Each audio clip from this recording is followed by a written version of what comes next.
private railroad car, you are not likely to be drawn into a life of voluntary poverty.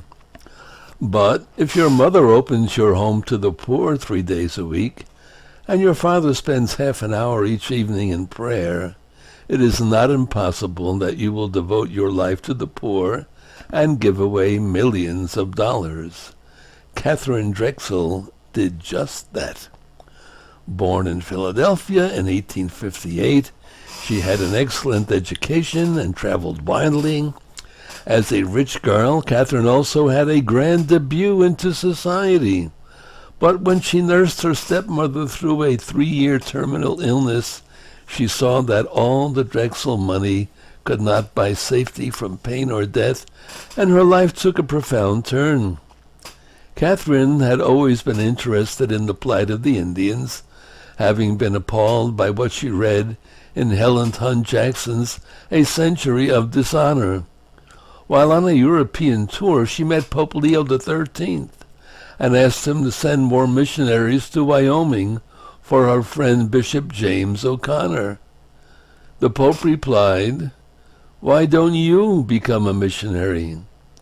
His answer shocked her into considering new possibilities. Back home, Katherine visited the Dakotas, met the Sioux leader Red Cloud, and began her systematic aid to Indian missions. Katherine Drexel could easily have married, but after much discussion with Bishop O'Connor, she wrote in 1889, "The feast of St. Joseph brought me the grace to give the remainder of my life to the Indians and the colored." Newspaper headlines screamed, "Gives up $7 million." After 3.5 years of training, Mother Drexel and her first band of nuns, Sisters of the Blessed Sacrament for Indians and Colored, opened a boarding school in Santa Fe.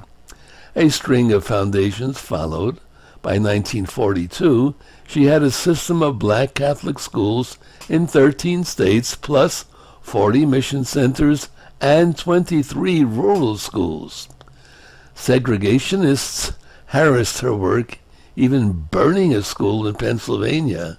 In all, she established 50 missions for Indians in 16 states. Two saints met when Mother Drexel was advised by Mother Carini about the politics of getting her order's rule approved in Rome. Her crowning achievement was the founding of Xavier University in New Orleans, the first Catholic university in the United States for African Americans. At 77, Mother Drexel suffered a heart attack and was forced to retire. Apparently her life was over, but now came almost 20 years of quiet, intense prayer from a small room overlooking the sanctuary. Small notebooks and slips of paper record her various prayers, ceaseless aspirations, and meditations. She died at 96 and was canonized in the year 2000. St. Katherine Drexel, God bless her. She gave it all, and lots of it, to become a saint.